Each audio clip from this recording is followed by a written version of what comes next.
Qo'rqmaysizmi qarib qolishdan? Vohli. 40 ga bormasdan kishivoy bo'lib olishdan. Yo'q. Bu endi как личный o'zingiz aniqingizga.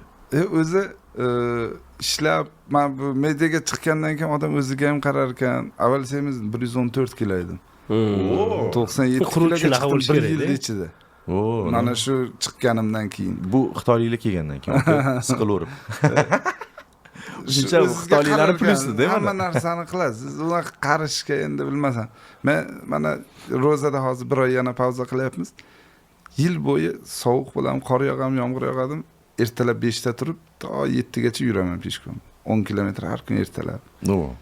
Normal. Hayotda o'zida ham qarishga harakat qilmaysiz. Qarimaslikka yordam beradigan birinchi narsa oila. Har doim.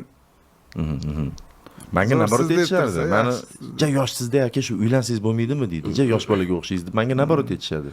Uylansangiz tez qaraysiz sizdan. Shuni qo'rqib turibmanmi? O'zi itak zo'rg'a ushib yuribman oxirgi anaqalarimni bor. Men soqolni orqasiga bekitib, sochni orqasiga bekitib takoy. Tipa yosh bo'lib yuribman. Hozir bitta uylanmasam sekin qorin chiqib kelsa. Asta-asta.